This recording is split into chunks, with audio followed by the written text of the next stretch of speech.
Welcome into episode 27 of the State Line Fast Break podcast. I'm your host, Kasey Boone. Alongside me, as always, the great Josh Miller. Here we go. NBA preseason is upon us. As we got predictions for the top 8 seeds in each conference today, just a few short weeks away from the start of the season. NFL is also in full swing. We got the Colts and the Steelers both sitting at 3-1, shaping up for a legendary AFC Championship game matchup. We are going to start in the National Basketball Association as preseason basketball kicked off today with the Philadelphia 76ers in a slop fest. I mean, that team's a joke. But they played overseas in what would be a kickoff game, and we have preseason just around the corner. The future NBA champ San Antonio Spurs play next Wednesday. Media day for most teams kicked off earlier this week, and so we are going to break it all down, give our predictions on who we think is going to make the playoffs for each conference and who our finals picks are. It's all happening today on the State Line Fast Break podcast. I think we should kick it off in the Eastern Conference. Number 1 seed in the Eastern Conference, I have, drumroll, the Cleveland Cavaliers. Just seems pretty obvious. Didn't really make the type of playoff run that them as a team hoped to make. They ran into the Pacers, who ended up going to the finals and were really a Halliburton injury away from making that a pretty competitive series against the Thunder in the finals. They're bringing back just about their entire team. I do like the addition of Lonzo Ball. Gives them a little bit more defensive identity, which seems to be what they were missing in the postseason just a year ago. If they can keep healthy, that was the big story for the Cavs and really for the NBA as a whole. Just the inability for them to keep healthy. You got to have Donovan Mitchell playing like a superstar, which at times he disappears. That's been a story throughout his career. Evan Mobley, you got to have him take a next step. Can he and Jared Allen really be a front court tandem that competes for an NBA championship? That's yet to be seen. And then there's still a lot of question marks about Darius Garland. He was the one that I mentioned being hurt that really cost the Cavs that postseason run last year. But DeAndre Hunter, who they added at the deadline, and then Lonzo Ball, I think are going to be 2 key pieces for them going into this year. That's why I've got them as the number 1 seed. It's just hard to bet against them, especially with so much uncertainty in the Eastern Conference. I'm with you. I think this team's just too deep overall. Kenny Atkinson's too good of a coach. Coming off that Coach of the Year, I just think this team's got too much depth compared to the rest of the Eastern Conference. They go out and add Lonzo Ball, like you said. One thing to keep an eye out on is that obviously Garland and Max Strus are dealing with injuries at this time. They did go out and sign Thomas Bryant from the Pacers, who actually gave them some pretty good minutes. They're in the playoff run they had, but there's just so much talent on this roster, top to bottom.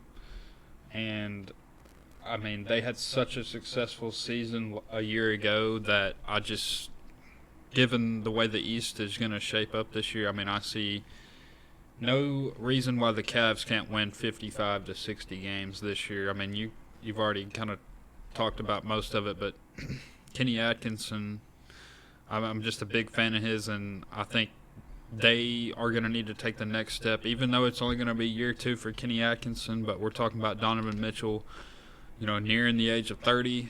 I thought he played pretty good in the playoffs last year. Didn't have a whole lot of help. Everyone's talking about how Evan Mobley is going to be handling the ball a lot more, especially with Garland out. We'll see how that kind of plays, but they're going to need to get healthy and stay healthy. Obviously, Lonzo Ball, I think, is going to be a key contributor, but got to keep him upright, and that's going to be the case for a lot of these teams we're going to talk about today, is health dependent. But DeAndre Hunter, key addition last year during the latter part of the regular season. I see him as having a pretty big year. He's one of the favorites for 6th Man of the Year. So, I mean, this team's just so good, top to bottom, and I mean, last year they were just the definition of a regular season team, so I don't see why they at least can't do that again. And to move on to the number 2 seed, we probably will be the same here. I've got the New York Knicks with new head coach Mike Brown finishing at the number 2 seed. I think that I love the way that they've added depth to their team as well, which hopefully, well, Mike Brown's probably going to play more of a bench than the New York Knicks have seen in the last 5 to 6 years under Tom Thibodeau. Do I think they should have gotten rid of Tom Thibodeau? Probably not.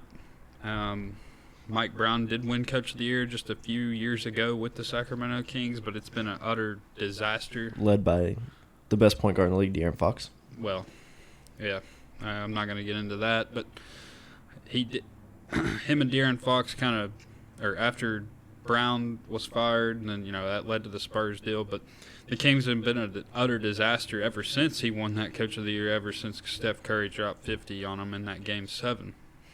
But we'll see what he can do. He's got a crazy talented team with stars across the board. A key injury to keep an eye out on is Josh Hart. He's got a injury on his shooting hand. He says he's going to not have surgery on it till after the season. I think that's a bit fishy in my eyes.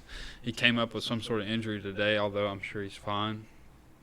He's the ultimate highest minutes guy in the league, him and Bridges, so he's going to play through just about anything. And is Brunson going to make an MVP push this year if they can really wrap the media around New York? We all know the push they have. If they can finish with the top 1 or 2 seed in the Eastern Conference, if he leads the league in scoring, who knows what the MVP odds for Jalen Brunson could potentially look like this year. But some of the additions they made, they go out and get Malcolm Brogdon.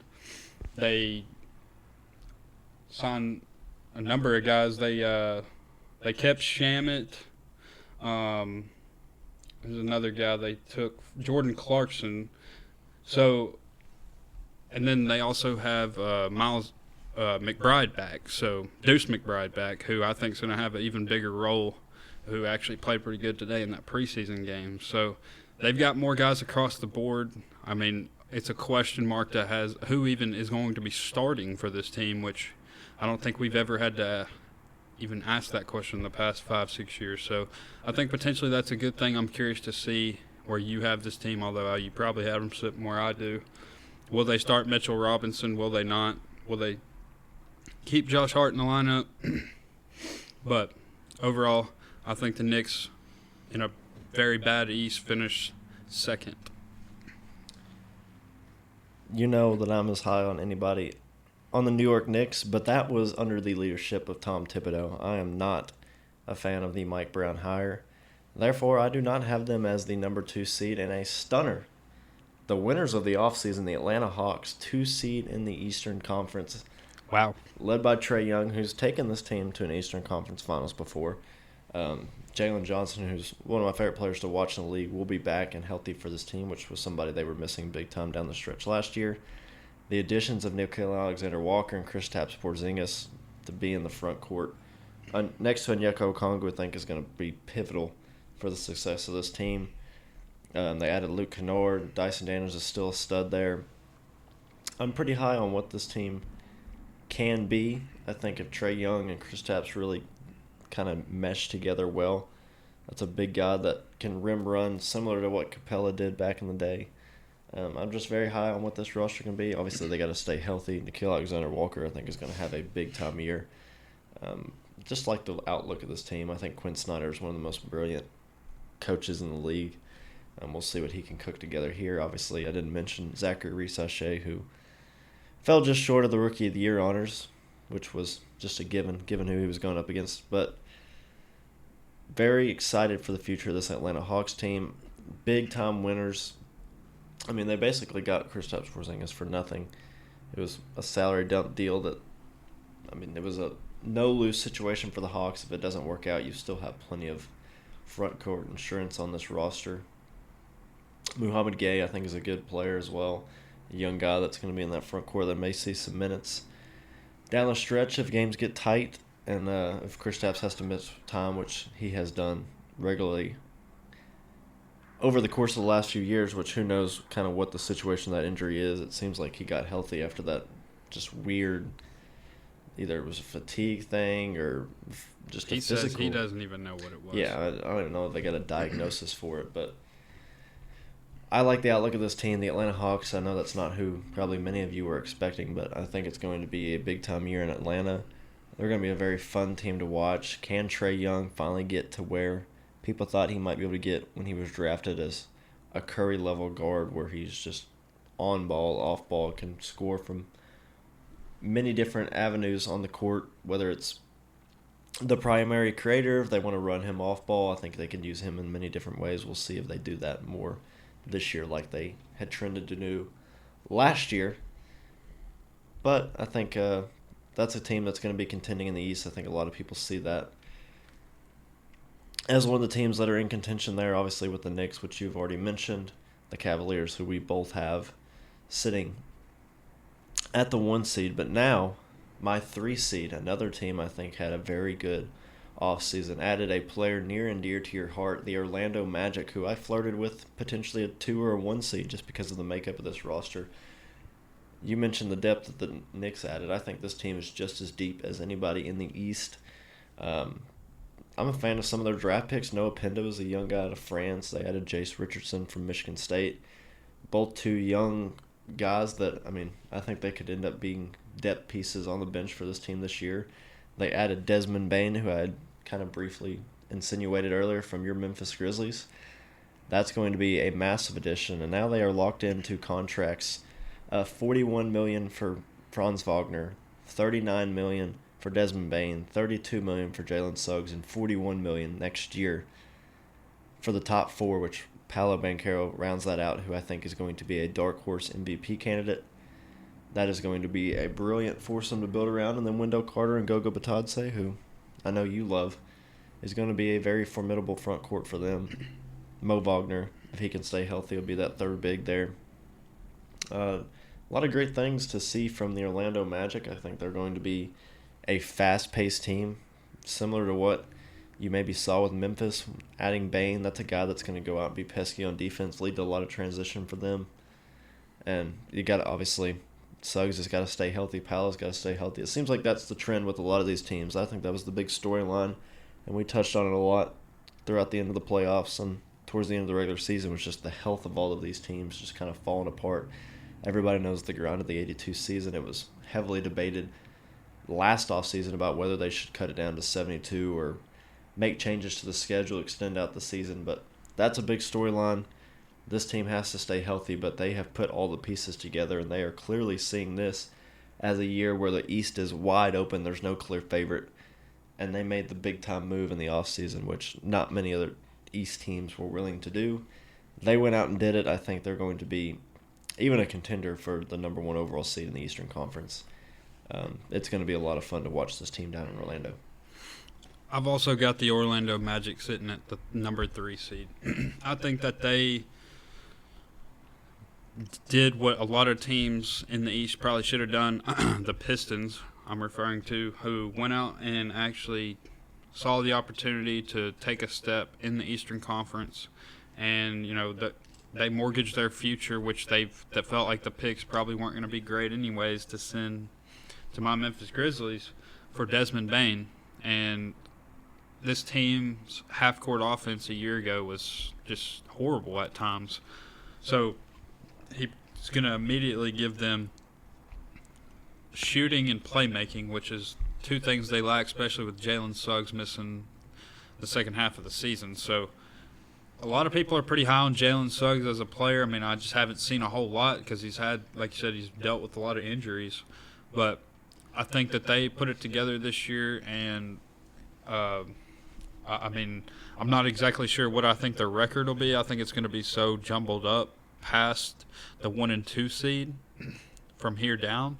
So, it's going to come down to a game, maybe half a game for some of these teams. So I've got the Orlando Magic at the exact same spot as you do at this number 3 seed. And, you touched on their depth. They have it, and they go out and draft some of those guys you mentioned, and then we all expect Paulo to take even another step after he really had a pretty good season last year.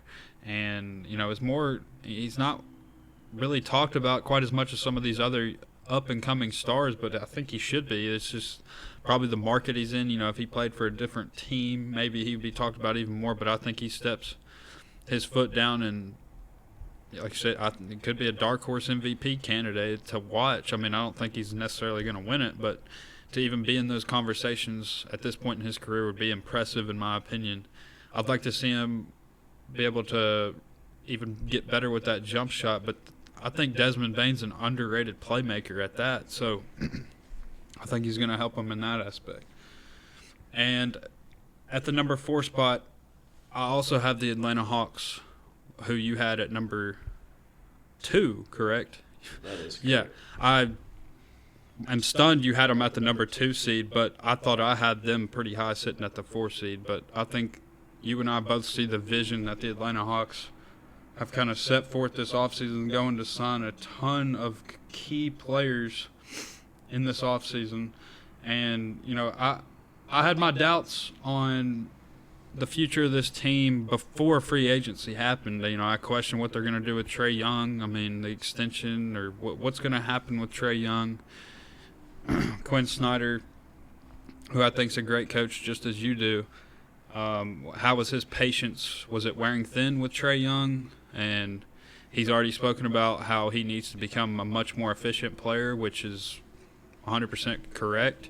But this guy's going to stuff the stat sheets, going to get high points, high assists. He's going to be probably top 5 in both again this year, and he's got the players around him to be able to do it. They also go out and get Luke Kennard, who, also was a pretty key player for the Memphis Grizzlies the past couple of years. He's a knockdown shooter. It's kind of a perfect fit there for Trae Young. We'll see about Porzingis. I'm not really sold on it. I just can't trust that he's going to be able to play the whole year. When he does play, he's awesome. He's shooting the ball, he's blocking shots. That sickness he had at the end of the year was just extremely fishy to me, and I don't know if that's going to be something that rears its head again. I have no idea what it could have been. It was just such weird timing, but I don't hate the risk that they took to go out and do it, because why not at this point? You've been sitting at the play-in kind of spots for the last couple of years. Why not try and go back in like you did a couple of years ago, make a run for the Eastern Conference Finals again? So I like the vision that Quinn Snyder and this staff has sought out. And, they got a bunch of young guys. Like you mentioned, Jalen Johnson, before he got hurt, was having a big year. People made the argument for Dyson Daniels to win Defensive Player of the Year. So I really like this team. I may have to go watch a couple Atlanta Hawks games this year, just knowing that I'm going to have the time and it's not going to be too far away from us here. So I'm very excited to watch this Atlanta Hawks team this year, and I miss the days when they actually were contending, and I think we're going to get that this year. Yeah. I think a lot of those points are correct. Obviously, it's very dependent on what happens with Porzingis, which we both acknowledge. But it seems like you're pretty high on him, too. Having him at the 4 seed is pretty impressive. And obviously, I've had him at the 2 seed. So we'll see where the Hawks land up. And it's the Atlanta Hawks. If they end up as an 8 seed, I don't think that surprises any of us. But my next seed down at the 4 seed, I have Detroit basketball. I'm very high on Cade Cunningham, as we've all been made very aware of. And look, I think we both acknowledge they should have made a Desmond Bane type move. Maybe not Desmond Bane specifically, but somebody of that caliber where they go out and make a substantial, bigger name move that we would have viewed catapult them into the hierarchy of the Eastern Conference for this year. With that being said, though, they did go out and add 3 players who I think are very key to their success this year that maybe they didn't have in the past. They had Malik Beasley, who's now gone, who they were going to re-sign, but then had the whole gambling issue. But they went out and got 3 guys that fill the need of shooting for this roster, and that was something that was heavily questioned. They went out and got Duncan Robinson, Karis LeVert, and they drafted the best shooter in college basketball last year, Chaz Lanier. That feels shooting, which they desperately needed last year. They just couldn't. They were a very similar team to how everybody viewed the Rockets last year, where defensively they were going to get after you. They were going to kind of mug it up. They were going to try to play in the half court. It was just going to be a grinded out type of game. Well, now they got some shooters around Cade Cunningham, who's a very versatile scorer. I'd like to see him continue to develop that three-point shot. Tobias Harris is a stretch four at this stage in his career, who I just think is a good fit for this roster, which he may not be super impactful on many other rosters, but I like what he is for this Detroit team. And then underrated in all this, and we talk about injuries, very rarely is it brought up that Jaden Ivey was hurt for a good portion of this year, and he was awesome when he was on the court for them. So that's going to be a key addition just in itself, just getting healthy, which is, I think, going to be a story with a lot of these teams, that they can just get these guys back, put them out on the court, see what they can be. Ivey's going to be a big-time addition for this roster. I think he's going to be a great running star next to Cade Cunningham. And then you add shooting around him, you add Paul Reed, who's going to be a very good, durable center right behind Jalen Duren. So, look, I like the outlook of this team. I think they're going to be a very solid contender in the Eastern Conference. We'll see. Look, then that still could be an issue where we just think they lack the star talent needed to compete with some of these teams, and including the team who I have at the 5th seed, which is the New York Knicks, who you had all the way up at the 2 seed. So we're a little disparity here at the top of the Eastern Conference. I'm just concerned about the coaching switch, the adjustment that these guys are going to make. I think, and look, Thibodeau had his way of going about it, but I think those guys bought into what Thibodeau was preaching. I thought they played hard for him. I thought they really respected him as a coach, and now you're making a switch to another hard-nosed guy that maybe hadn't heard the voice of that locker room yet. And so we'll see how that meshes, but like you mentioned, I really like some of the additions that they've got to this roster. Jordan Clarkson's going to be one of the better off-the-bench players in the league this year. He's going to be able to come up and put up points in waves.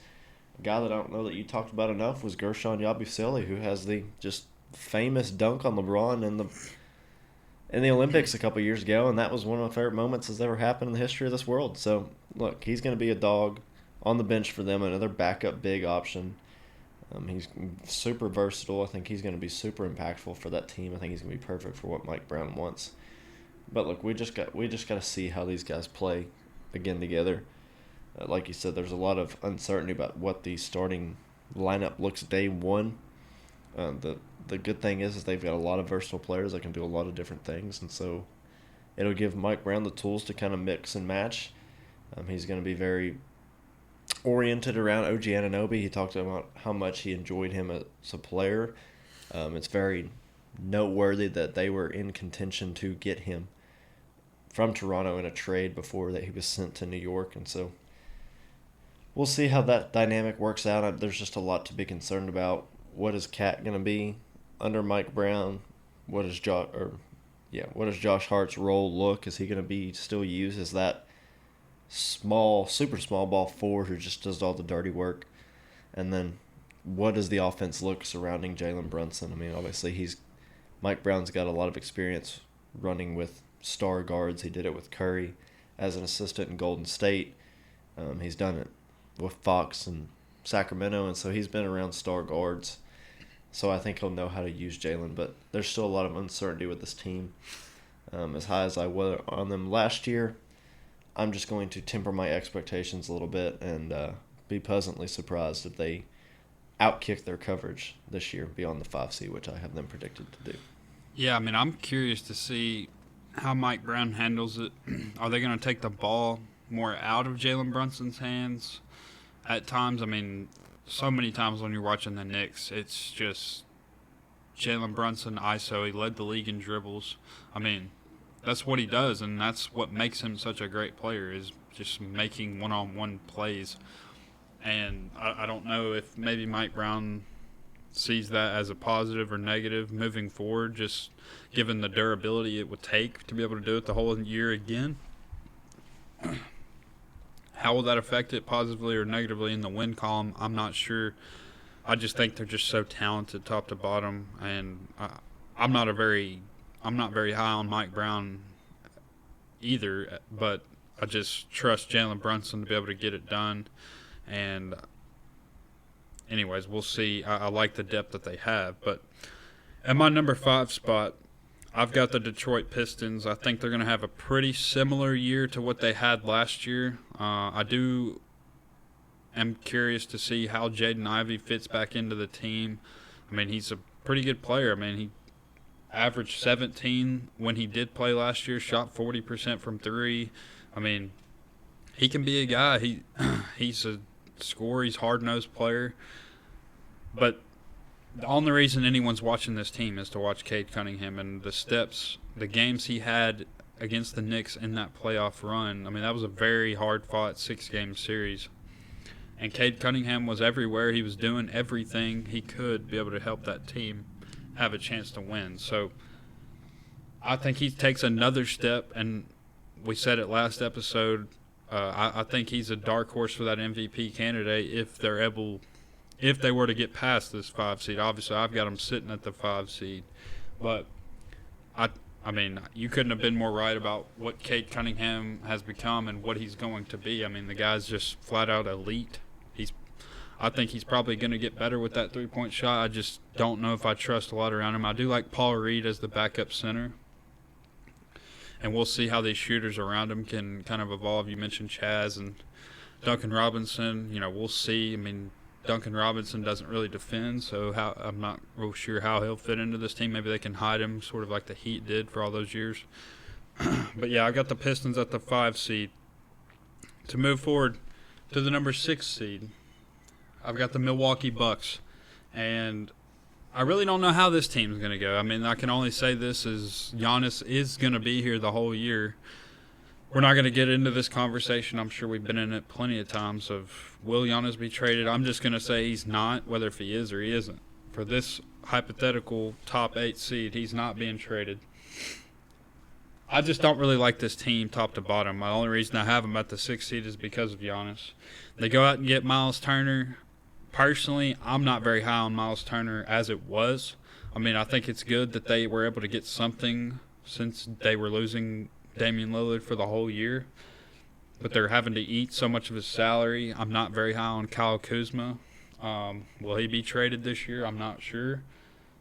I mean, I do think it's good they were able to re-sign Gary Trent and Taurean Prince. I mean, I thought those guys were pretty good 3-and-D guys, and Gary Trent kind of came on towards the end of the year, especially in the playoff series they had. They did get Cole Anthony from the Grizzlies trade, so, I mean, he's pretty good when healthy. I mean, I think him and Giannis can be a decent combo. I think they'll win enough games to stay relevant in the East.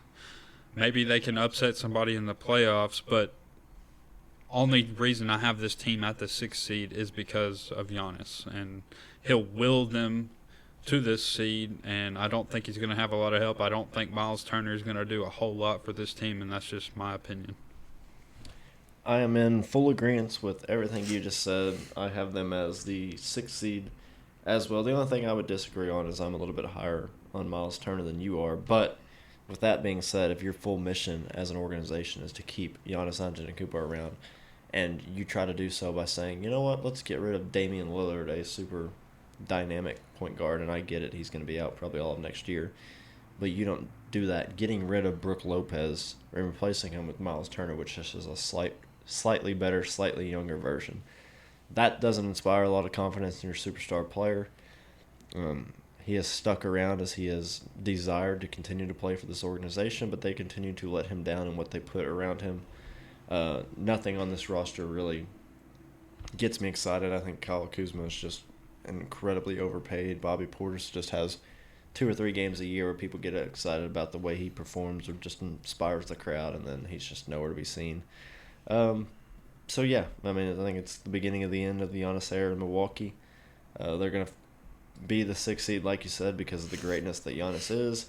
He'll be in the MVP conversation because of the way he has to carry this roster, and that's just about all there is to say about Milwaukee Bucks. And it's a testament to how weak the Eastern Conference is going to be because all those superstars that are going to be out the entire year. 2 teams that we may get to talk about here in a minute are going to be without superstar players, and that just gives teams like the Bucks and some of these other teams a chance to backdoor their way into the playoffs, and I just feel like that's exactly what Milwaukee's going to be doing this year. And I think it's going to be a situation where, like last year, there's going to be multiple Eastern teams under 500 that make the playoffs. And, I mean, who knows? They may even win a series just because there's going to be so much variability in this conference. But Bucks at 6 seed, and then the most terrifying pick of this entire thing. They just have too much talent not to at least somewhat predict them to go in here. So I'll just say the 76ers at the 7 seed just because a team with Joel Embiid, Paul George, Maxey, they just drafted VJ Edgecombe, who I think we're all going to be excited to watch in the league. Who knows if Jared McCain's ever going to be healthy. I really like what Justin Edwards has become in the league. He looked pretty abysmal at Kentucky that year he was there, and somehow has turned into a pretty formidable NBA guy. I think Janai Broome as a rookie, as an older rookie, which played under Bruce Pearl, who has now retired as the head coach at Auburn, which is a very interesting situation just a couple weeks before college basketball is set to get started. But he'll be a bench piece and play right away for this team that lacks depth. I mean, they still have Kyle Lowry and Eric Gordon. Who knows if those guys' knees are going to work from day to day. Kyle Lowry's looking extra big at media day the other day. Almost as big as Anthony Davis. But wow, yeah. Mr. Kareem himself. And they got Quentin Grimes back on the qualifying. So, I mean, be interested to see just kind of how this team meshes together once it's all said and done. But, I mean, do we even know if Joel's going to be out there week 1?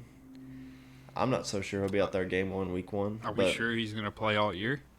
Yeah, so who knows? But that I think it's just a testament to how weak the Eastern Conference is this year specifically, and how wide open it is, really. I mean, if a team like Philadelphia sneaks in and are healthy, watch out. I mean, they're good enough to beat just about anybody, but they're also one snap of the finger away from the entire team being out, and they're picking in the top 5 again. So that's the situation with Philadelphia. I don't feel great about it, but that's who I'm riding with as the 7th seed. Yeah, this is where it really gets tough for me. We've gotten 2 teams that are heavily injured and basically punting on the year, and then the 76ers, who were trying to be all in, but they are just shooting themselves in the foot with injuries. At the number 7 spot, sheerly off of the three-point shot and coaching and Jaylen Brown just shooting, he's going to shoot 30 times a game this year. I've got the Celtics at 7, which, that's not really saying much, but that's just the Eastern Conference for you. I mean, I think him and Derek White and Peyton Pritchard are going to have just monster years statistically, and this team just has little to no depth whatsoever. They gave up just so many guys on their roster. Who knows if they're going to be able to, if they're going to trade from here. I mean, Luka Garza is probably going to play a lot of minutes for this team, if that tells you anything. I mean, there's not much really to say. I just think they're going to find a way to win games just because they're going to put up so many three-point shots. They're going to be able to beat just about anybody. They're also going to be able to be blown out by just about anybody. We'll see what Anthony Simons does. I'm sure we'll have to talk about Tatum here. He looks great. Looks like he can play.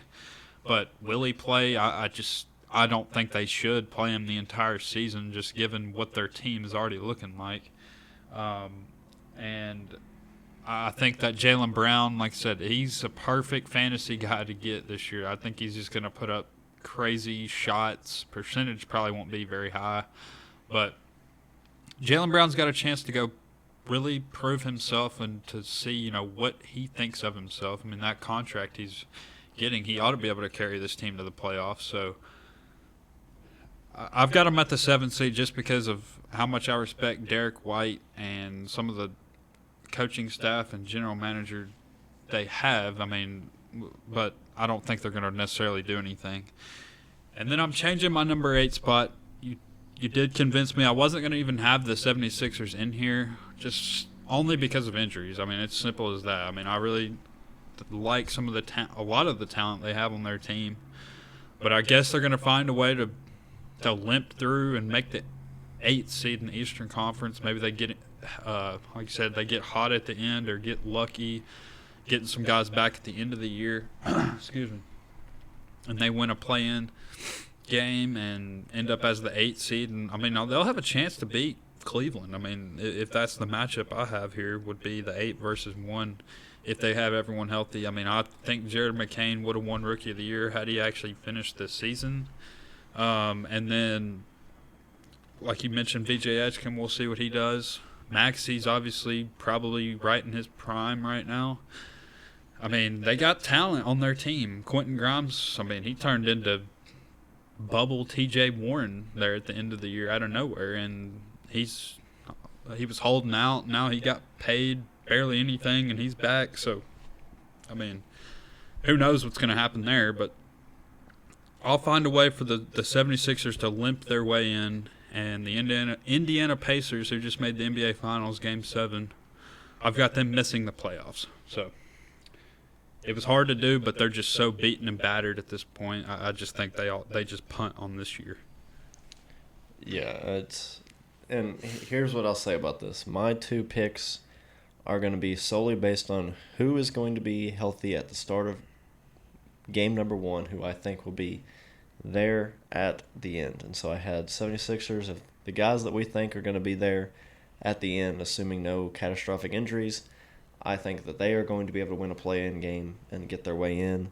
And then the 8 seed, if they're healthy versus the team they would place are healthy, according to who we think will be out there, I have the Miami Heat in the 8 seed, adding Norman Powell.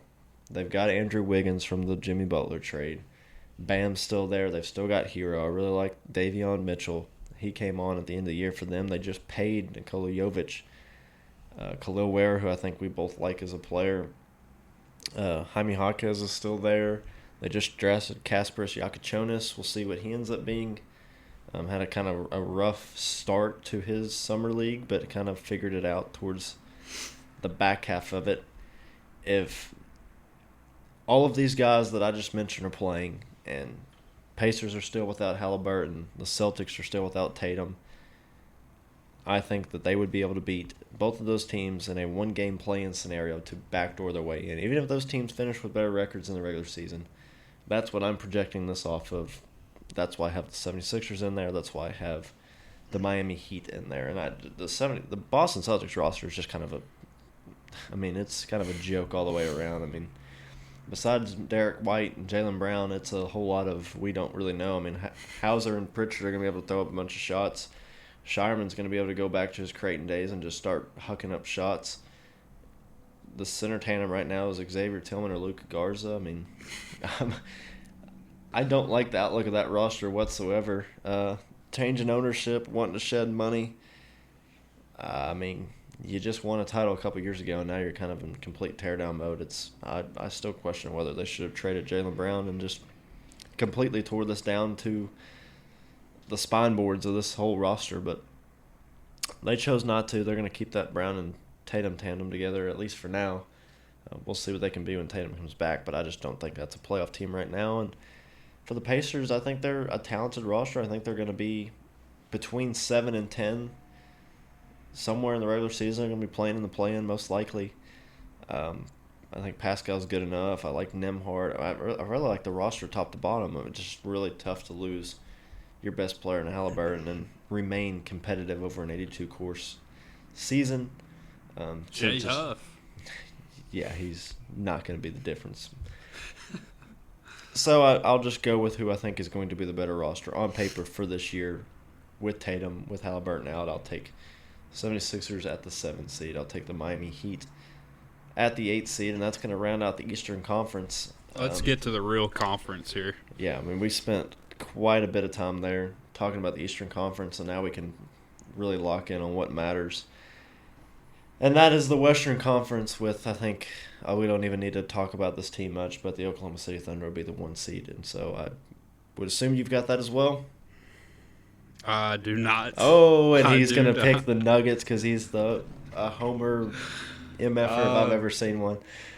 All right, well, the Thunder will be, newsflash to anybody that doesn't know basketball, the Oklahoma City Thunder will be the 1 seed in the Western Conference this year. Regardless of who's healthy for them, they've got the best roster in basketball, bar none. Not even a competition. There's a reason they won the NBA Finals last year. So they'll be the 1 seed regardless of what Josh's biased opinion is going to have him pick there. But that's what I've got at the 1 seed. And so go ahead and give your claim to fame because We all know you're going to suck off Jokic here. I'm going on board now. The Denver Nuggets. What a joke. Boo this man. Are going to be the number 1 seed in the Western Conference, and they're going to win the NBA championship this year. I'm going on record. Put it down now. Go to FanDuel. Put it in. Half the roster doesn't even want to be there. I mean, the Denver Nuggets tried to go to Europe. The Denver Nuggets had no bench whatsoever last year.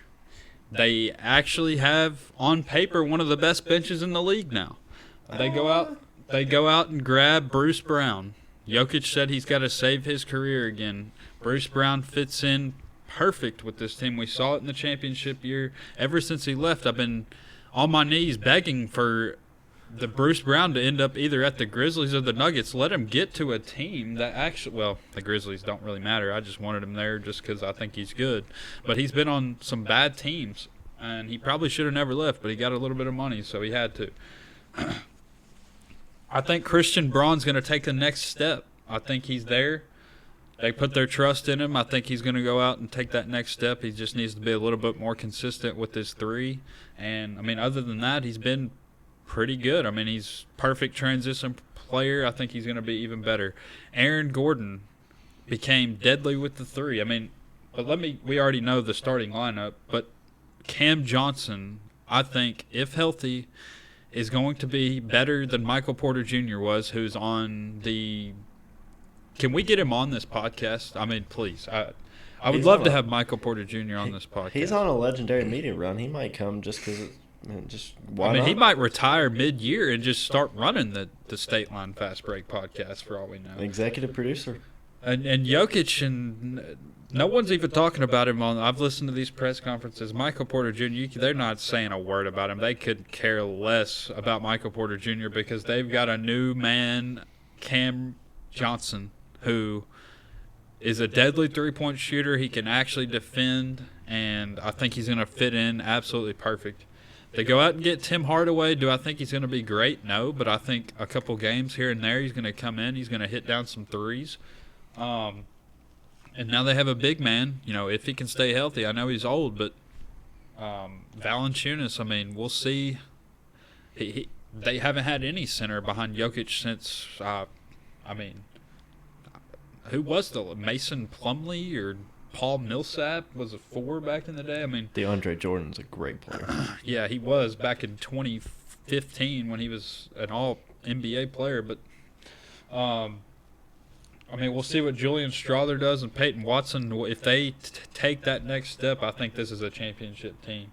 I think Jokic is still there. Jamal Murray claims to be healthy as he's been. He seems to be a little bit more motivated. We'll see. I need to see him throughout the whole year and the whole playoffs be a little bit more consistent. But I'm all in on this team, and they're going to end up with the number 1 seed. And I mean, that's just all there is to it. If they stay healthy, the thing they lacked was depth. They're a little bit more locked in on defense this year. David Adelman's going to be a little bit more focused on that. They go out and hire some new coaches. I'm all in on this team. This podcast is a joke. I should have just thrown the Spurs up there as the 1 seed just because that seems to be what we're doing today. You're going to see a lot of people pick this team to finish as the 1 seed, I think. I don't think there'll be a single team picking them over the Thunder. With that being said, the 2 seed, the Minnesota Timberwolves. They bring back Anthony Edwards, who's a young rising star in this league. Your favorite player, Rudy Gobert. Julius Randle's back.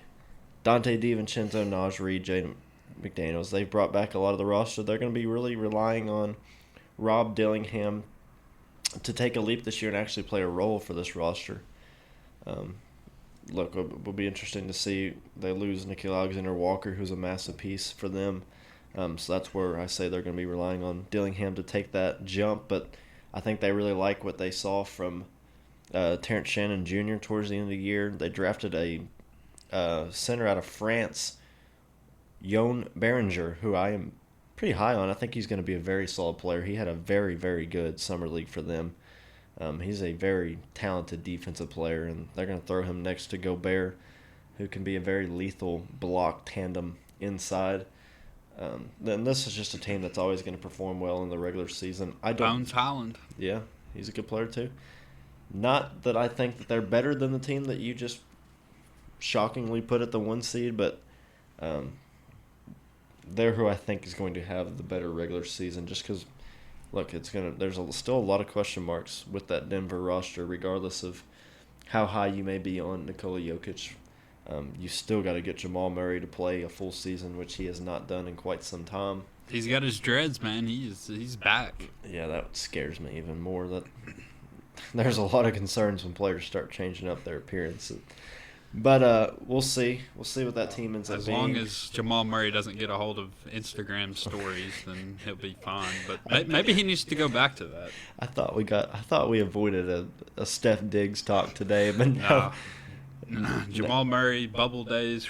Now we're bringing up Jamal Murray head videos from Instagram back in the day. What the hell has this podcast gotten itself into? But I mean, I'll go ahead and say it. Nuggets will be my 3 seed. But, I mean, there's still a lot of question marks with them. They got a player that doesn't even want to be there, who would rather be building pyramids with the Egyptians. Aaron Gordon, let's see if he's going to be healthy. Had a very good end of the year. Somehow played through a ruptured whole leg last year during the playoffs. Very impressive. I think we can both agree that Cam Johnson's an upgrade over Michael Porter Jr. Really like that addition for them. Not concerned at all giving up a future pick. If you've got a player like Nikola Jokic, you need to do whatever it is to surround him with the best talent. And like you mentioned, Bruce Brown, Tim Hardaway will be upgrades on the bench, but they are not what they used to be. But they're better than what they had, so that's not really saying much. They're going to be competitive. They got Jokic. So I'll pick them as the 3 seed to come out in the West. And I got so excited I've only done one. So at the number 2 seed, I've got the Oklahoma City Thunder. Don't worry, guys. I haven't forgot about them. I do think that they're going to be extremely good this year. Josh Miller thinks the Oklahoma City Thunder suck. No, obviously they're very scary, and I understand what they pose as a threat to the rest of the NBA as a whole. Kind of reigning champions. I mean, I got to give them their respect. I mean, this team is extremely, extremely deep. I mean, they can throw anybody they want out there, and they're probably going to be able to perform. I mean, they pretty much have the same team, and they went out and got Thomas Sorber. Is Topic? Are they going to play Topic this year? I mean, they barely lost. I don't know if they lost anybody off this team. I mean, all they did was add, and obviously Shai Gilgeous-Alexander coming off an MVP season, coming off a Finals MVP, all those things, and then they just paid Chet and Jalen Williams.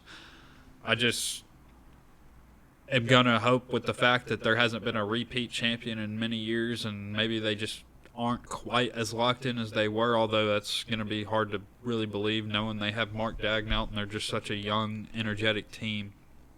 They're going to be right there. I mean, I would not be surprised if they end up with the 1 seed. But I've got the Oklahoma City Thunder at 2. I mean, we don't even need to talk about them more. Everyone knows how good and dominant they are. I mean, Alex Caruso, just give some respect to him on a random Thursday night. Shout out Alex Caruso and what he's done. But to move to the number 3 seed, you're probably not going to like this. I've got the Los Angeles Lakers at the number 3 seed. And a lot of this had to do with what happened to the Fred VanVleet injury. I really think that opened the Western Conference up a little more than I had saw it previously. I think Luka Doncic is going to win the MVP this year. He's got the story. I think he's going to have a magical year. I really don't know what LeBron's going to give him. I'm just under the impression that Luka's going to be able to fix this DeAndre Ayton, although I'm not very high on DeAndre Ayton. I just think he can catch a lob, and that's all they're really going to need. I don't think their defense is going to be great, but J.J. Redick really showed us, at least in the regular season last year, how good schematically he can really be. And, I mean, Austin Reeves is going to be playing for that contract deal that he's kind of dealing with, so he's going to have a big year, and I think he'll have a big regular season. Obviously, playoffs, he didn't really show up, and that's a whole nother topic for another day. But I think the Los Angeles Lakers, they went out and got Marcus Smart. We'll see if he can make it through 50 games. And Jake LaRavia, former Grizzly legend, we'll see what he can give him. He's young, and He can knock down the three, but he's got some size. I mean, overall, I know this team's got holes, but I just think Luka Doncic is going to have a monster season, and he's going to be able to carry this team to the 3 seed in the Western Conference. And he just poses just such a matchup problem for so many of these teams, and I just think they're going to be able to win a lot of those games because of him. And I just think he's going to be motivated. Skinny Luka. I got the Lakers as a 3 seed, and I'll go ahead and jump to the 4 since you've already done 2 and 3, correct? So, number 4 seed, I've got the Timberwolves. As you already pointed out, a lot of those points. I mean, they are extremely good.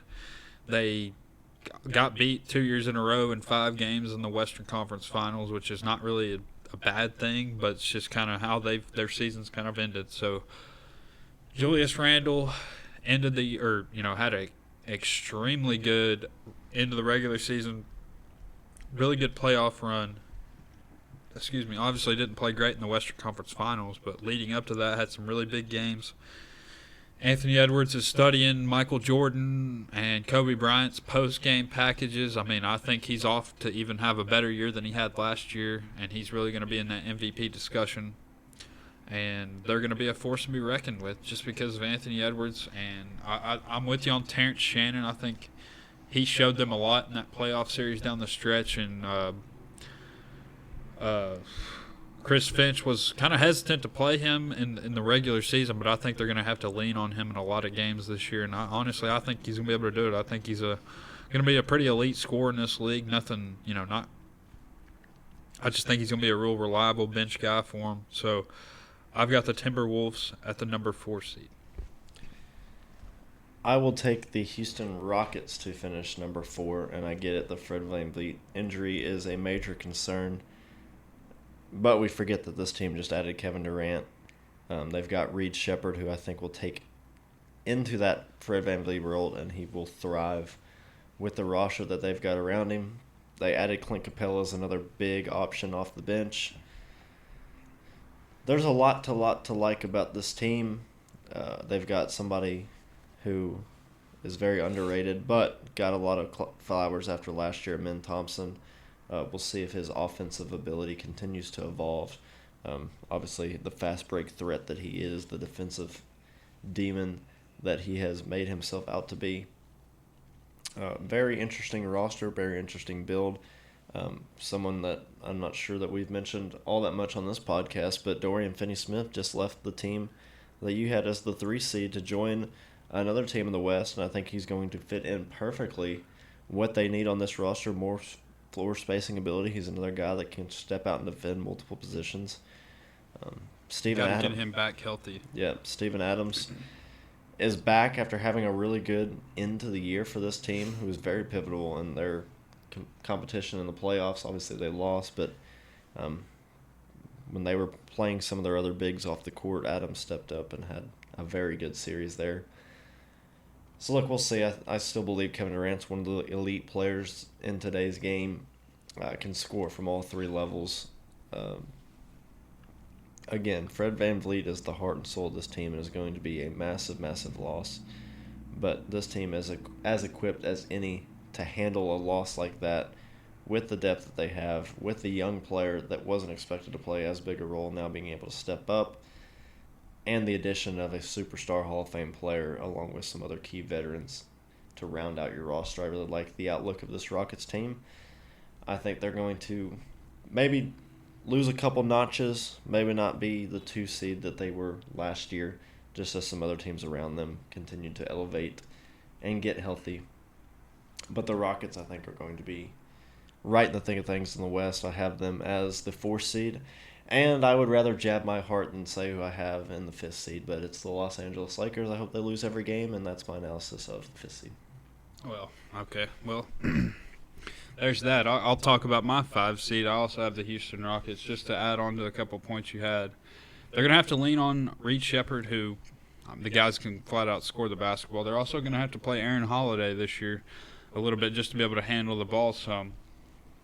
But overall, I can go down the roster. Amin Thompson, Jashawn Tate, Jabari Smith, Şengün guy, I mean, is he going to take the next step? He's coming off a really, really good Olympic run. Excuse me.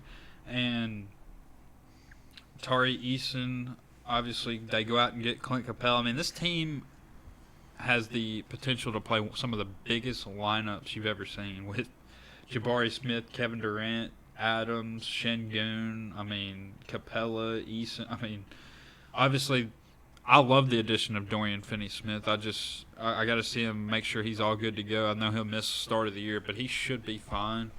But, man, this team is talented, and they've got a really good basketball coach in Ime Udoka. I think they're going to be a really good team. I don't really view them like they obviously were the 2 seed last year. I've got them at the 5 seed, but given the Western Conference, how close these teams are going to be, I don't really see it as a drop-off in my opinion, because it's only going to be the difference of 1, 2, 3 games max, depending on how it shapes out, if it was like it was last year. So I've got the Rockets at the 5 seed, and at the number 6 seed, this is probably the hardest team to judge out of the entire NBA in my opinion. The Golden State Warriors. I think they have the highest variance of any team in the league this year, given just the overall age they are and just kind of what's surrounding them. They're obviously extremely talented and veteran-led, but that could be the thing that comes back to bite them, is just because of how many old guys they have. Are they going to be able to last the entire year? Steve Kerr's got an interesting equation to be able to process this year, given that he's going to have to make sure everyone stays healthy throughout the entire year. I mean, some of the key additions they got, obviously Al Horford, I think, he doesn't age. He's still going to be able to be really good for them. We've just went through this entire Kuminga saga, but I'm not very high on him, at least as a Warrior, so I don't know what they're going to do with him. He obviously played pretty good there in the series they lost there in the playoffs, and then DeAnthony Melton, he's out a couple months is what I believe Steve Kerr said, so that's something to keep an eye out on. And they're going to go out and sign Seth Curry eventually, so it'll be cool to see the Curry brothers play together. And I mean, they got some of the same pieces they had last year, but Jimmy Butler and Curry, when they played together, were like 23-8 last year. So if you were to expand that over the whole year, obviously that's extremely good. So I've got them at the 6th seed. I think they've got the potential to be higher, just because if they are staying healthy, they're going to be winning games. I mean, if this team is healthy, they're going to be winning games. I mean, that's just the way it is. That's who they've got. Winning players on this team with Steph, Jimmy, and Draymond. They just win games. The problem is, are they going to be able to stay healthy, stay upright throughout the entire season?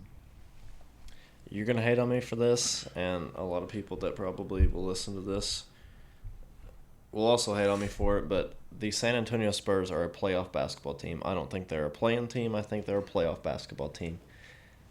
There's a couple things that you look for in the modern NBA. That is size, that is versatility, that is dynamic playmaking. And you could check all of that off with this roster, and I get it. There's a lot of concerns about how these different guards can fit in together.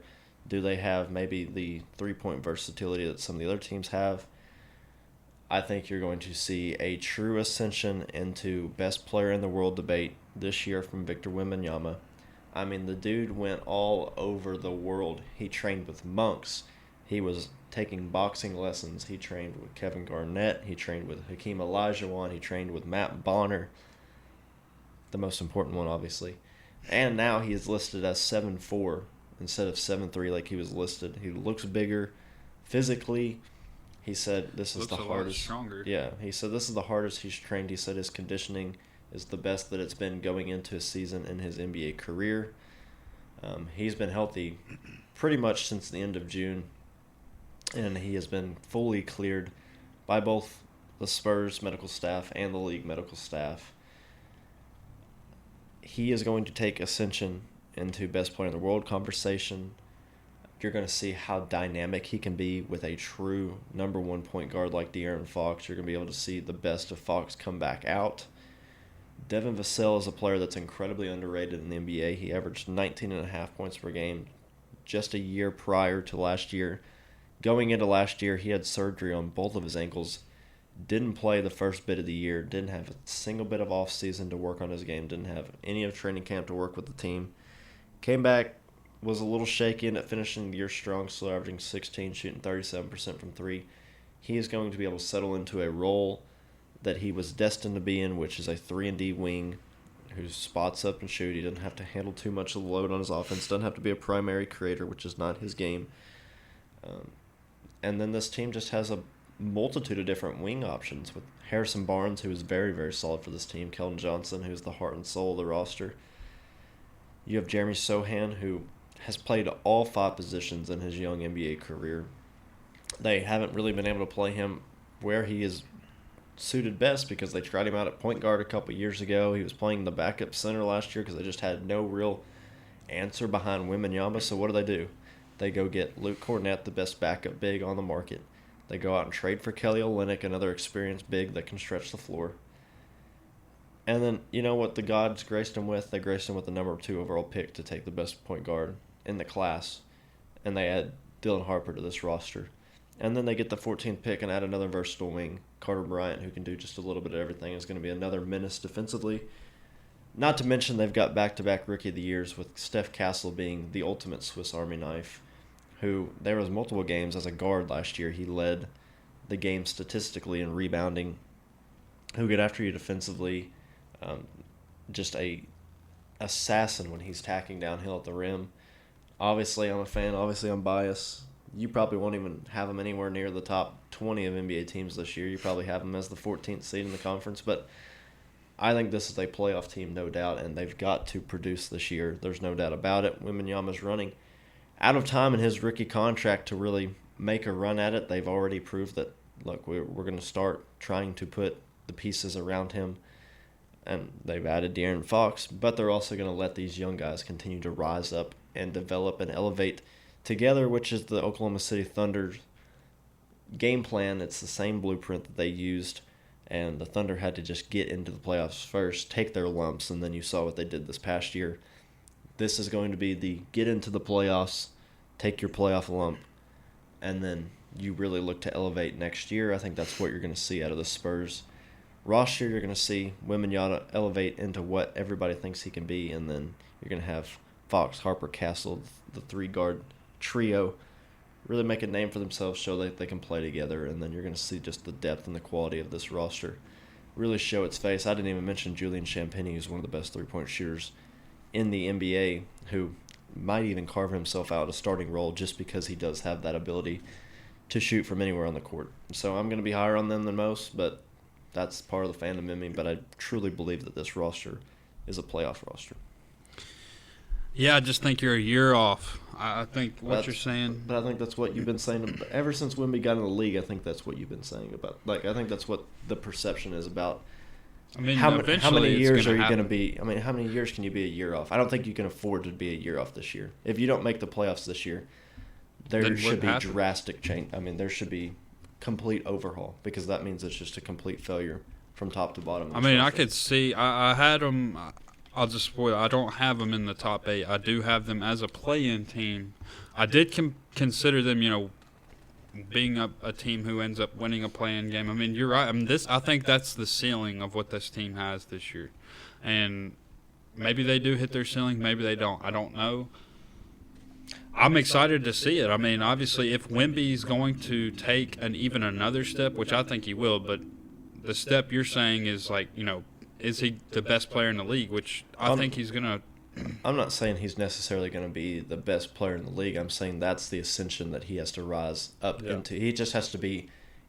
I don't think anybody's putting him in the conversation today, October 2nd. But come May, they'll be like, somebody can make a formidable argument like, oh, he can be the best player in the league. Yeah, I mean, I don't think they're saying that right now. If that's the case, I think, obviously, at one point in his career, I think he will be. But and I get all the concerns with this roster, because you still, we've seen 5 games of Fox and Wemby. Maybe it just doesn't work. Maybe that's just not the right tandem to put next to him. Maybe you need somebody that's a little bit more floor spacing. But I think a downhill guard like that's going to fit best, especially because Wemby's a half-court shooter. I mean, he can score from anywhere on the court. Yeah, I mean, But my point is I get there's going to be a lot of concerns with this roster, as there should be. My thing is, if they don't make this jump, how many more years can you continue to say? I don't think they can afford. Really do. And if I was a fan of that team, I mean, I would probably feel the same way. I'd probably have them higher, to be honest. Just given the potential of, I mean, not even potential, just what Wemby's already done and what we all know he's going to do.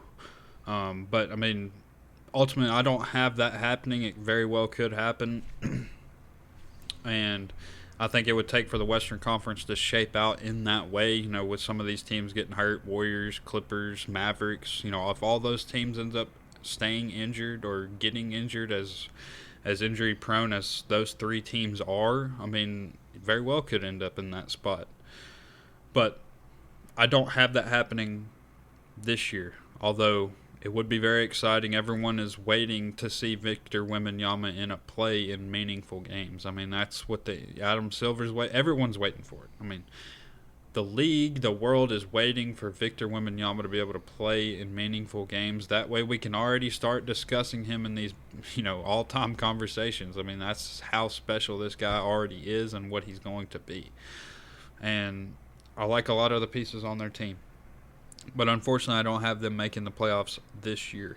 Just if they were in the East, I think easily they'd be in the playoffs, no doubt about it. I just think the Western Conference, you know, health dependent. Obviously, a lot of these teams I'm about to mention, I've got 2 seeds left, and those teams are very, very health dependent. The number 7 seed, I've got the Dallas Mavericks. I think this team has the opportunity to finish a lot higher than what they already are in my rankings here. I mean, key additions, D'Angelo Russell, Cooper Flagg himself, and they re-signed Gafford. They've got Derek Lively. They've got Anthony Davis, fat Anthony Davis. I don't know if that should be a red flag at this point. Obviously, Kyrie, we don't know when he's going to be back, although he is looking pretty good in the videos that are coming out.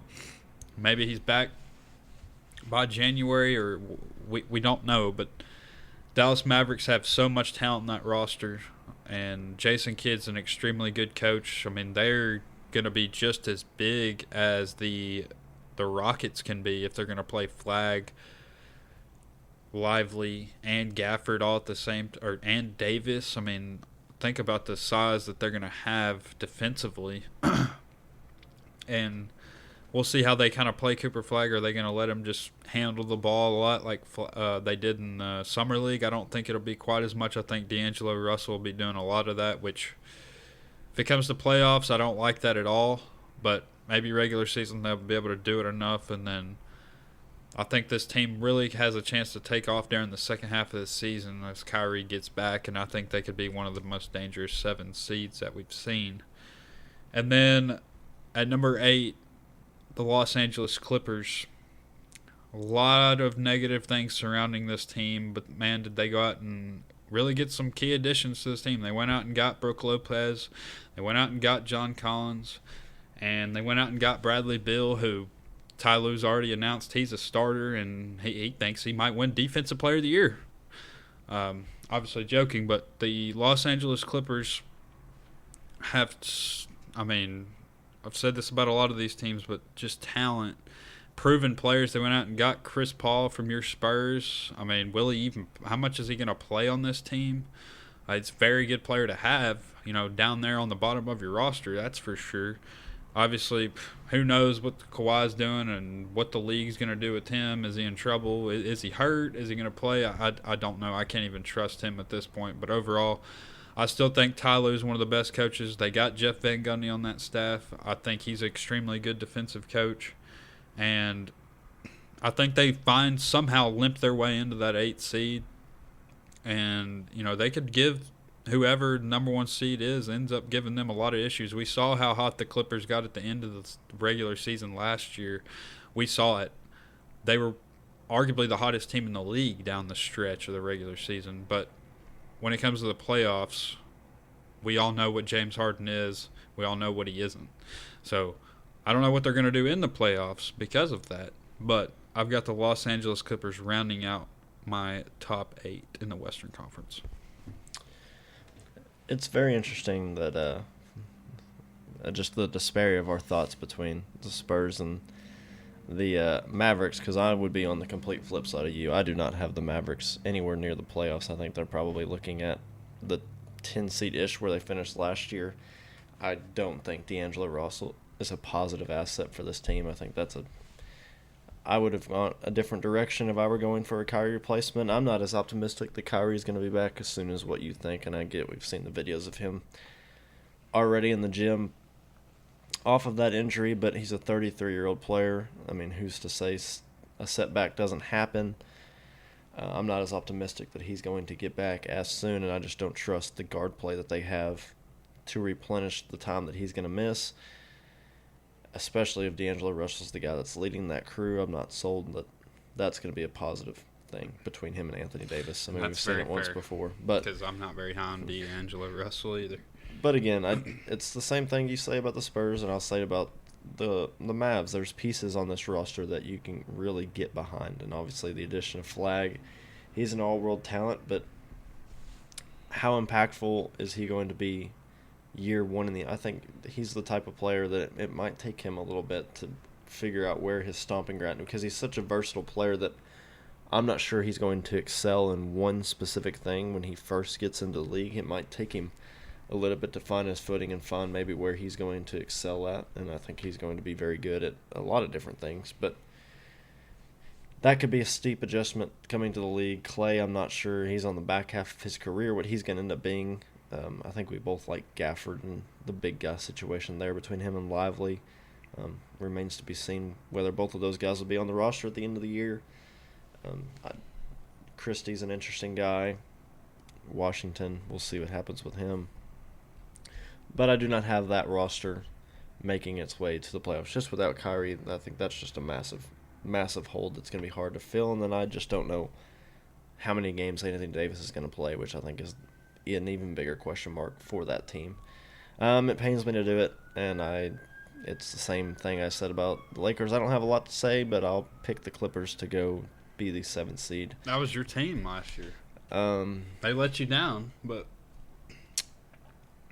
Kawhi Leonard is a constant heartbreak. James Harden, your guy. I hope that Kawhi Leonard gets ripped off of this roster for a contract void from the league office, because he is taking more money under the table than what most players get in a career. And so if it was up to me, he should be forced into retirement. But that's just my opinion. I do like John Collins and Brook Lopez additions, like you mentioned. I have found myself to be a big fan of Chris Paul. After the year he spent with San Antonio, I get him wanting to go somewhere closer to home. He always talked about last year just the ability and the platform for him to just go hoop. Well, I'm not sure how much hooping he's going to do on this roster. I think he's going to be giving out a lot more water bottles than he will be hooping. Good for them getting Brad Bill on a buyout deal. You betting Brad Bill Depoy? Is he playing on a mini hoop against 5-year-olds? Then maybe I will. But the guy's never been a good defender. I don't know what those comments came This from. is the National Basketball Association, and I'm pretty sure. Have you seen the shirts they made? Jeff Van Gundy made some shirts. I did see that. Do you want to go ahead and spell out that acronym for us? Well, okay. no. I'm pretty sure a crossed Swaggy P could cook a completely sober Bradley Beal. That's how bad he is at defense. So I'm not sure. I agree with you. I'm not sure Van Gundy's T-shirts are going to do so much to help them. Ty Lue, man, he's really Bill Belichicking his way into something there. Oh, but anyways, I'll pick the broken down, rusted up wheels Warriors, which it sounds like Steve Kerr gave his farewell address in their presser the other day. That man, it sounds like they don't want him back, and he didn't sound too thrilled to be coaching the Golden State Warriors this Maybe year. he's going to be Stephen A. Smith's vice president. I mean, what's the betting odds on that? It's a perfect match. It would fit right in with that party. I mean, Sleepy Joe and well, we don't need to get into politics on this podcast, but I mean, Steve Kerr, who knows what the future holds? I mean, there were people. I mean, can't remember the reporter that said that they the Spurs should go out and get him, and I don't want Steve Kerr anywhere near that roster. He'll ruin. I mean, it might DNP Wemby. There's a chance that he would get mad at Wemby for going to visit the Japan monks and be like, "No, we can't have you on this roster." So yeah, we'll go ahead and pick those two teams. They are one stub toe away from being in a retirement home and being just put away for life and not being able to see their family. Both of these rosters are older than molten rock that came out of a volcano 200,000 years ago. So we'll see what they end up being. I think they're just probably the best quality of rosters left in the conference.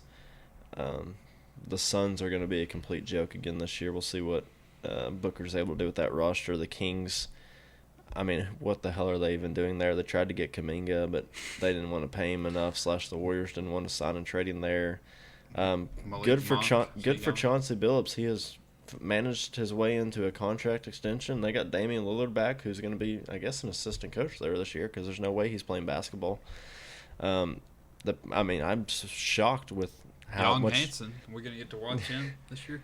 That's true too. I'm shocked with how much you've been drooling over these bod picks that we've gotten out of New Orleans with Zion Williamson that you didn't throw him into the top 4 seeds. Well, yeah, I think he's going to have a big year. But Jordan Poole on your team, that roster, I mean, it's garbage. You were so high on their draft and the pick they gave up next year to Atlanta. I like some of the things they did in the draft, but then they just crap the bed right after. So I mean, what can you really do? Zion's all the way back, man. He's off the strippers and he's back in the weight room and he's looking thin as ever. He says he's never felt better since college. So. And then he'll have another soft tissue injury and keep eating his Wendy's, and then he'll be right back on the shelf for 7 months. Yeah, he might end up in a trade this year, depending on how that season goes. That's going to be a blown-up team. But another team we'll talk about the draft. They drafted a player that doesn't even want to be anywhere near the state of Utah. So that's another Kevin dumpster Love, fire. He showed up. Yeah. Stash looks good. Kevin Love, man, where's he going to end up? He'll be a Laker this year. He'll probably end up in some forest somewhere doing ayahuasca with your boy Aaron Rodgers. Probably. I mean, he's got the Steelers 3-1 now. How about that? 3-1. I mean, what about this AFC Championship matchup? Are we going? I mean, we got Colts Steelers right now. Both teams are 3-1. I might drive up to Indianapolis. They play the good old Vegas Raiders. Lucas Oil Stadium this week. PFF. Shout out PFF for ranking Geno Smith above Aaron Rodgers this year. PFF, you're an absolute joke. You obviously haven't watched a single snap of football to have Aaron Rodgers ranked near the bottom 5 of quarterbacks this year. It's absolute embarrassing. You guys should be stripped of all credibility, and I'm just embarrassed for you because has Aaron Rodgers been prime Aaron Rodgers? Absolutely not. But he has been solid. I'd say solid, average, maybe even a little above average in a couple of games here. Obviously, week 1 he was really good. And to have him below Geno Smith, who's thrown about 30 picks to start the year after leading the league in turnovers, is an absolute joke. And you guys ought to be discredited for that. You know who owns PFF, right? Who, Chris? Chris Collinsworth. He's probably too busy drooling over Patrick Mahomes, upset that Aaron Rodgers is a better quarterback historically than Patrick Mahomes. And this year, too. I mean, and last year. This got there for more touchdowns last year than Patrick Mahomes. And nobody, I mean, obviously he played for the Jets and they won 4 games, and I get it. But Mahomes, I mean, maybe he's turned the corner after beating the lousy Ravens, but statistically he has not been himself. But I don't know. I'm excited for the Steelers and the Colts at this point. Both are sitting 3-1. I mean, I never thought we'd be here. Colts should be 4-0 if they didn't have a Georgia Bulldog who thought he was still in a speed car going fast down the highway, lost control, and fumbled the ball out of the back of the end zone just like they would hit a street sign or something. Yeah, I mean, I don't know really what to say there. Obviously, Daniel Jones with the absolute horrible pick to end that game, but we won't get into that. He's been pretty good for him. He's been B. He's been about a grade B for this year, in my opinion, but I'm sure that'll head down. He's been, I mean, he's been pretty good. There's no complaints from the Indianapolis Colts on what they've gotten out of Daniel Jones. They win that game based on some of the plays he made. If we just don't have somebody that fumbles the ball at the back of the end zone and then the next drive when they go ahead touchdown is scored, he gets called for a holding call. So should be 4-0, but I'll continue to say it. Matthew Stafford's the best ball thrower on the planet, has been for a long time. Well, doesn't get the he's recognition. a close second, but he's the best ball thrower on the planet. Doesn't get the recognition he deserves. Super Bowl champ, and he's a joy to watch. And I'm happy the Rams are playing well. Happy the Buccaneers are playing well, and then obviously happy the Colts are playing well. So 2 players, Baker and Matt Stafford, that I actively root for, and then the Colts, who, look, we'll see where they end. They got the Vegas Raiders, and it seems like another Georgia Bulldog, the very up-and-coming star tight end for them, might be out. Mr. Bowers, who I know you're sure hoping so. A very big fan of, but he didn't practice today. Seems to have a little bit of an injury that has raised some eyebrows. So, look, we'll see where it ends up going, but very excited. The NBA season is kicking off with preseason ball, and we've got a lot of NFL to talk about. And we spent an hour 20 minutes, didn't really mention anything about college football, which has been peak viewership this season so far. Game day is just exploding off the chart every week. There's so many people that are investing in college football now. There's so much parity. Nobody knows who's going to win. It feels very similar to what the NFL does. It feels very similar to what the NBA does. It's just a lot of parity in today's sports world, and it's exciting to watch. Yeah, I'm with you, and obviously we haven't had time. We just deep dived into 16, maybe even more NBA teams today. So probably spent a little bit too much time on the crappy Eastern Conference, so apologies for that. But college football has been absolutely electric. Obviously, there's a guy over here who currently works for a university, so we're not going to be able to get into a lot of those details, but I can promise you we are both very much so locked into that, and when we are able to talk about that, we will. Yep, that just about covers it on today's episode of the State Line Fast Break podcast. You can find us wherever you get your podcasts at the State Line Fast Break Pod on Instagram, Twitter. You can even find us on Facebook, YouTube, Apple Podcasts, Spotify. This has been yet another episode. We thank you for listening.